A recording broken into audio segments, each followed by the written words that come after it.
Assalamualaikum warahmatullahi wabarakatuh. Sobat Rimbawan, berjumpa lagi dengan Denny Promo di Forester South Borneo.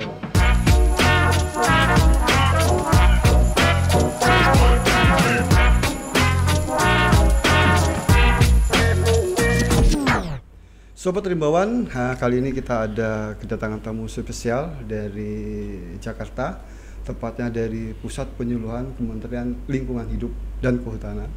Dalam kesempatan ini kita akan banyak berkaitan dengan Lomba Warna Lestari tahun 2022. Nanti mudah-mudahan nanti bisa dijelaskan bagaimana secara prinsipnya Lomba Warna Lestari itu bagaimana, mungkin juga harapan-harapan dari Lomba Warna Lestari ini seperti apa. Dan kalau nggak salah ini dilakukan setiap tahun, Pak ya.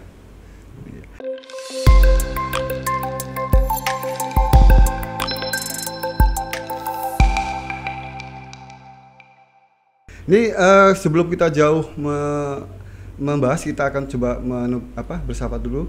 Apa kabar, Pak? Baik.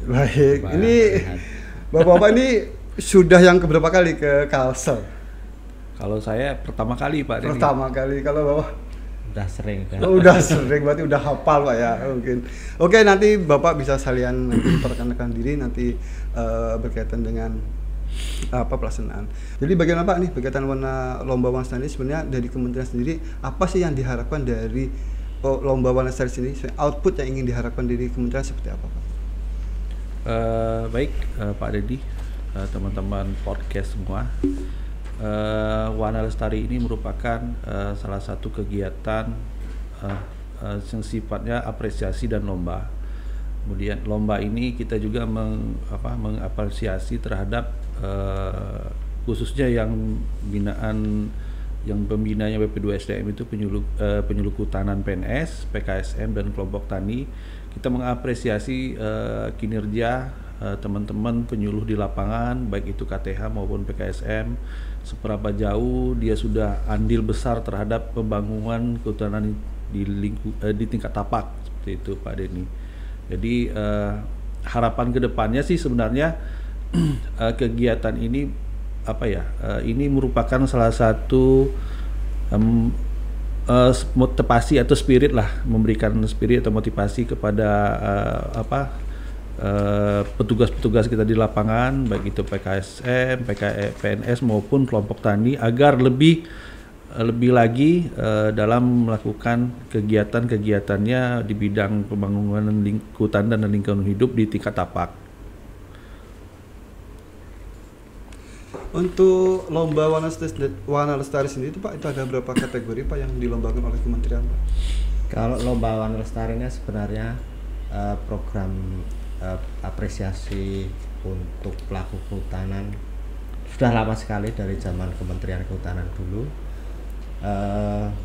Ada banyak kategori, dari polisi kehutanan, kemudian ada Manggala Agni, kemudian kelompok-kelompok pencinta alam, itu masing-masing eselon 1, Dirjen KSDA, Gakum dan sebagainya itu punya masing-masing punya kategori. Kemudian kami dari BP2SDM khususnya Pusat Penyuluhan ada 3 kategori, yaitu kategori penyuluh kehutanan PNS, kemudian penyuluh kehutanan swadaya masyarakat, dan yang terakhir kelompok tani hutan.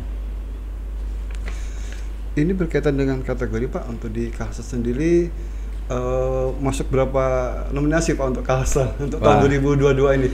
Kalau Kalsel sih saya apresiasi ya, Mas Denny ya. Jadi hampir tiap tahun lah Kalsel mengirimkan utusannya, dan tahun ini untuk Kalsel sendiri itu kategori penyuluh kehutanan PNS, penyuluh kehutanan swadaya masyarakat, dan kelompok tani hutan.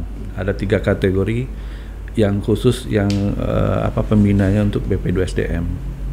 Berarti 3 kategori ini masuk nominasi Pak ya? Ya, masuk nominasi. Ini berkaitan dengan penilaian Pak, ini apakah ini sudah memasuki kriteria berapa besar atau gimana ini yang istilahnya dicek lapangan Pak? Ya, Kalsel sendiri sih sebenarnya untuk usulan lumayan banyak, ada sekitar kurang lebih 17 provinsi. Cuman kita saring lagi pada verifikasi dokumen itu tinggal 6 provinsi.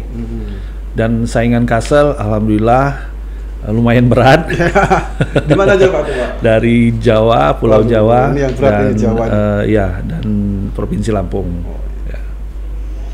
Ini kalau untuk kategori Pak, untuk PKPNS untuk Kalsel atas nama siapa Pak ini untuk Kalsel?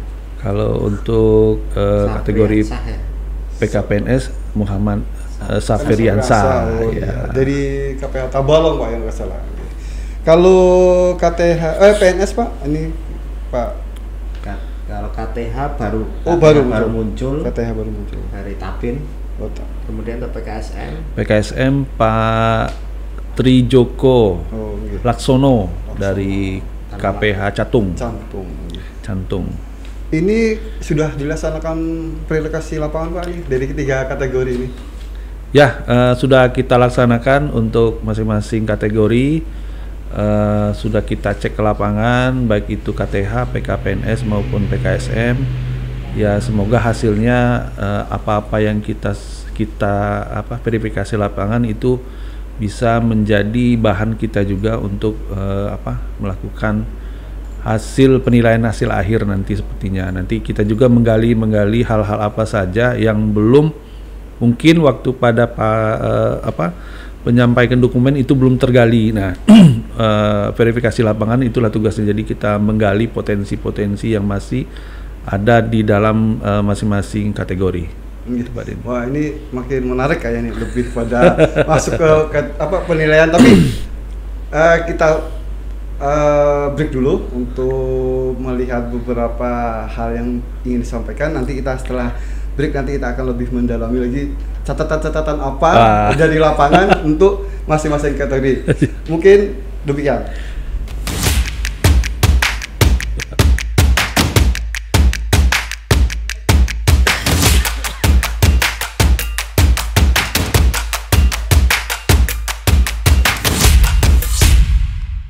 Oke, sobat Rimbawan semua, kembali lagi ke kita di podcast hari ini. Nah, tadi menyambung yang tadi disampaikan oleh Pak Ferry berkaitan dengan hasil penilaian di lapangan, Pak.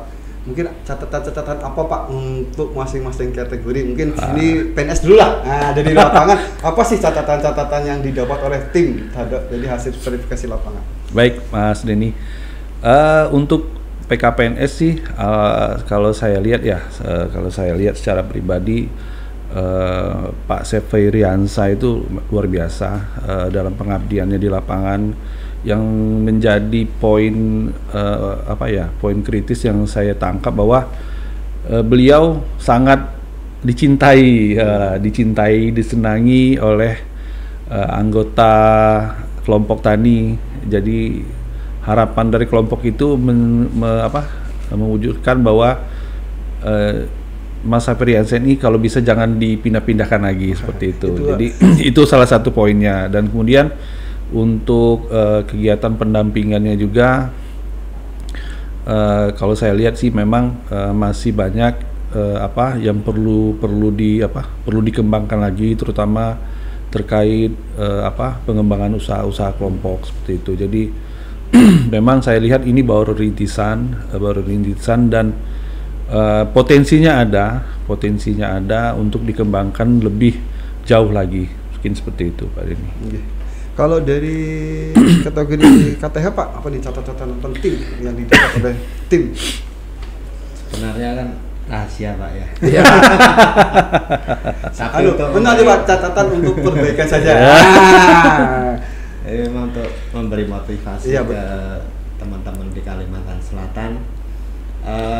Untuk KTH baru muncul di Tapin ini memang sudah asetnya sangat besar, luar biasa. Kemudian usahanya juga mungkin sudah miliaran ya, sudah asetnya cukup besar. Artinya sumbangan kehutanan untuk kesejahteraan masyarakat itu bisa kita lihat di KTH baru muncul ini. Kemudian support dari KPH, dari Kehutanan, kemudian dari dinas kabupaten, kemudian Pak Camat, kemudian dari perusahaan sekitar itu cukup bagus sinerginya, sehingga tinggal nunggu waktu saja itu untuk menjadi kelompok yang dibanggakan, yang mungkin bisa ekspor nantinya, bisa membawa nama baik Kalsel di internasional. Jadi ya tinggal nunggu waktu saja. Berarti ini kelompok ini punya potensi besar Pak ya? Punya potensi besar kalau nanti kita terus Pak. dampingi, kita bina, mungkin akan menjadi kelompok yang tadi dari Pak bisa mengekspor komoditinya. Terima kasih Pak. Nih kemudian untuk yang terakhir kategori PKSM Pak, nih apa catatan penting yang didapat dari lapangan? Benar kata Pak Dan, ini sebenarnya rahasia. Cuman tidak apa-apa, apa poin-poin pentingnya yang bisa saya dapat, bahwa Pak Tri Joko Laksono ini merupakan suatu PKSM yang luar biasa. Semangatnya sebenarnya beliau ini bukan asli daerah penduduk situ, cuman motivasi beliau dalam mengubah mindset masyarakat sekitarnya yang dari bertanam sawit menjadi bertanam budidaya pinang, itu luar biasa saya rasa. Jadi bagaimana usahanya kemudian dalam mengembangkan pinang ini, kemudian juga mengekspor, istilahnya itu mengekspor ke pinang ini dijual ke luar daerah, itu sangat luar biasa. Karena memang di daerah beliau juga, di daerah Kalsel juga, pinang belum ada untuk penampungnya seperti itu. Jadi memang kalau saya lihat Pak Tri-nya luar biasa Pak Denny. Kelihatan multikulturalnya ya. Banyak suku yang membangun Kalsel sini. Itulah poin penting, itu berkaitan dengan penilaian nih, sedikit tanya di luar itu. Pak Peri dulu nih, kayak yang pertama ke Kalsel. Bagaimana pengalaman Pak Peri selama menilai, terutama bagaimana melihat Kalsel, kondisi lapangan, seperti apa kesan-kesannya? Wah, luar biasa Pak ini. Jadi sebenarnya kita ini ditargetkan cuman 4 hari dari kantor, cuman pada kenyataannya di lapangan luar biasa medannya ya. Dari ujung ke ujung dengan jarak yang ratusan kilo, itu juga membuat motivasi sendirilah untuk saya bisa melakukan penilaian di Kalsel itu. Kalau Pak, mohon maaf Pak, nama saya Pak, selalu Pak Hardani. Pak Hardani. Kalau Pak Hardani gimana Pak? Kesan-kesan berkaitan kan udah sering sini. Ya, apakah dari kunjungan yang sebelum dengan sekarang apakah ada kemajuan? Kalau kemajuan saya kira karena pandemi 2 tahun ini juga cukup mengganggu perekonomian kita, tetapi untuk Kalsel ini bisa bertahan karena sumber dayanya yang bisa digunakan langsung. Misalnya pangan itu cukup besar di KTH kemarin, juga sapinya cukup banyak, kemudian pisang dan kayu-kayuan, banyak sekali sumber daya yang saya kira perkembangannya cukup besar, dan mudah-mudahan bisa menjadi provinsi pintu gerbang IKN ini. Menarik ini, menjadi pintu gerbang IKN. Mudah-mudahan juga semua bisa mendukung ke arah sana semua. Jadi semua masyarakat sudah terlibat, terutama kelompok-kelompok tani juga bisa mengambil peluang ya untuk bisa. Mungkin ini yang poin penting Pak. Kansnya gimana? Kalau untuk tingkat nasional seperti apa? Apakah di 3 kategori ini memiliki kans untuk juara secara nasional atau seperti apa?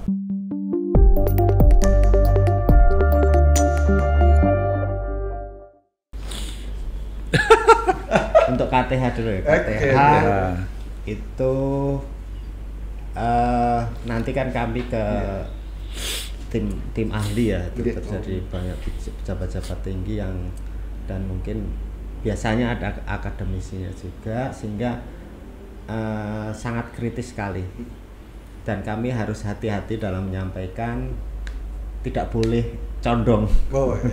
Itu harus netral kami.